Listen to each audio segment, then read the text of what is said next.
Hello दोस्तों, नमस्कार। GS यूनिकॉर्ड में आपका हार्दिक स्वागत और अभिनंदन करते हैं। आज हम लोग बात करेंगे बीएड वर्सेस बीटीसी में। बीएड के लिए रिव्यू पिटीशन दाखिल हो गई है। भारत सरकार की तरफ से बीएड विद्यार्थियों के लिए बड़ी राहत की खबर है। इसके बारे में बात करें, क्या जो सुप्रीम कोर्ट का आर्डर है वो बदलेगा, सुनवाई आगे कब होगी। देखिए, दोबारा सुप्रीम कोर्ट में रिव्यू पिटीशन डाल दिया गया है। अब रिव्यू पिटीशन का मतलब क्या होता है, इसके बारे में बात करेंगे। और रिव्यू पिटीशन कब डाली गई है, क्या ये जारी हो गई या नहीं हो गई या पेंडिंग में, इसके बारे में बिल्कुल देखते हैं। चलिए, डायरी नंबर 38315 2003 आप जान ही रहे हैं, केस अभी का है। दिवेश शर्मा बनाम यूनियन ऑफ इंडिया। अब डायरी नंबर भी देख रहे हैं, लेकिन 16 सितंबर को क्या किया गया, रिव्यू पिटीशन डाला गया, लेकिन अभी पेंडिंग में है। क्या है? पेंडिंग में है। Union of secretary minister education department है ना, रिस्पॉन्ड देखें जिन्होंने रिस्पॉन्ड किया है। चलिए, अब दूसरी बात देख लेते थे। दिवेश शर्मा बनाम union of India. Registration number है 189964/2023 और फाइल्ड बाई किसने फाइल किया है? अमित पवार ने। इस पर क्या फाइल किया है? Review petition. रिव्यू पिटीशन के बारे में दिवेश शर्मा ने क्या ट्वीट किया था, हमने उसको हिंदी में कन्वर्ट कर दिया। चलिए, हिंदी में बिल्कुल देख लेते हैं। पहले इन्होंने इंग्लिश में किया था दिवेश शर्मा ने। रिव्यू एक्सेप्ट होने की नगण्य संभावना, मतलब रिव्यू जो डाला गया है उसको एक्सेप्ट होने की नगण्य संभावना है। फिर भी अगर एक्सेप्ट हो जाता है, लेकिन रिव्यू लगाने के बाद क्यूरेटिव पिटीशन दायर होगी, जो कि लार्जर बेंच के लिए होगी। मतलब जहाँ पर अभी दो जज या 3 जज थे, उसमें हायर जज होंगे, मतलब 5 जजों की बेंच में जाएगा। क्यूरेटिव पिटीशन या उपचारात्मक याचिका लोगों को न्याय पाने का अंतिम मौका है या अंतिम विकल्प होता है, जैसा कि भारत के संविधान में उल्लेख किया गया है।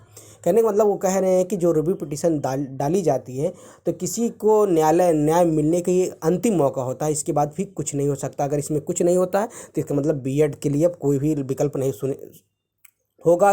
किससे? उच्चतम न्यायालय से। बाकी सरकार उसमें कुछ भी कर सकती, सरकार चाहे तो कुछ भी कर सकती, मगर उच्चतम न्यायालय में रिव्यू पिटीशन के बाद कुछ भी अब सुनवाई नहीं होगी। देखिए, लिखा BEd versus BTC 2023। Supreme Court ने 16 सितंबर 2023 को एक याचिका बीएड बच्चों की तरफ से दाखिल की गई। यह याचिका सुप्रीम कोर्ट में बीएड अभ्यर्थियों ने दिवेश शर्मा और उसकी टीम की तरफ से दाखिल की गई, जिसमें सुप्रीम कोर्ट 11 अगस्त 2023 के फैसले को रिव्यू करने की बात की गई है। दूसरी बात है, केस में दिवेश शर्मा और भारत सरकार की पार्टी ने बनाया गया है। आपको बता दें, भारत सरकार को पार्टी बनाया गया है। आपको बता दें, सुप्रीम कोर्ट में दाखिल इस याचिका में अभी तक स्वीकार नहीं किया गया। मतलब आपने कहा ना, अभी रिव्यू पिटीशन को एक्सेप्ट नहीं किया गया और इसकी सुनवाई को लेकर कोई अगली तिथि निर्धारित भी नहीं की गई। लेकिन एक बार फिर से सुप्रीम कोर्ट में बीएड और बीटीसी का विवाद बढ़ता हुआ नजर आ रहा है। कहने का मतलब यही है कि अगर रिव्यू पिटीशन एक्सेप्ट हो जाती है तो इसमें लार्जर बेंच में जाएगा और लार्जर बेंच में इसकी फिर से सुनवाई होगी। और उसमें क्या निष्कर्ष निकल के आता है? अगर वकील अच्छा हुआ, मतलब जो एडवोकेट है जो उसकी पैरवी करेगा किसकी, बीएड की, अगर अच्छा वकील होगा तो बीएड को पीआरटी में शामिल कर लिया जा सकता है। कि बहुत सारे मुद्दे हैं, क्योंकि 2018 से 2023 तक जितने बीएड विद्यार्थी लोग, सबकी एक क्वेश्चन मार्क खड़ा होता है कि वो सरकार की नीतियों के आधार पर की हैं। इसलिए रिव्यू पिटीशन में एक संभावना दिख रही है, कि बीएड के लिए एक उम्मीद जग रही है। कहने मतलब उम्मीद पे कायम है। लेकिन अभी इन्होंने कहा कि एक्सेप्ट नहीं हुई। अगर एक्सेप्ट हो जाती है तो इस पर क्या होगी? कार्रवाई होगी। और तिथि निर्धारित अभी भी नहीं है। दूसरी चीज़ क्या है? दूसरी बड़ी खबर यह है, शिक्षा मित्रों ने सुप्रीम कोर्ट में दाखिल की याचिका। किसके लिए याचिका दी? अभी देखिए, अभी बीटीसी वाले भी बीएड के खिलाफ गए, अब शिक्षा मित्र भी बीएड के खिलाफ हो गए। अब बड़ी खबर क्या है? बीएड वर्सेस बीटीसी 2023 को आपको बता दें, बीएड और बीटीसी मामले को लेकर सुप्रीम कोर्ट में 306 पेज की याचिका शिक्षा मित्रों की तरफ से दाखिल की गई। बताइए, 306 पेज की, इंपॉर्टेंट याद रखना है, 306 पेज की शिक्षा मित्रों की तरफ से दाखिल इस याचिका में बताया गया कि सुप्रीम कोर्ट ने 11 अगस्त 2023 को जो फैसला सुनाया, उसके सुप्रीम कोर्ट ने एनसीटी के 2018 के गजट नोटिफिकेशन को क्या कर दिया है? निरस्त कर दिया। जिसके बाद बीएड अभ्यर्थी प्राथमिक शिक्षक भर्ती में शामिल नहीं हो सकते। कहने का मतलब है, शिक्षा मित्र इस बात को कह रहे हैं।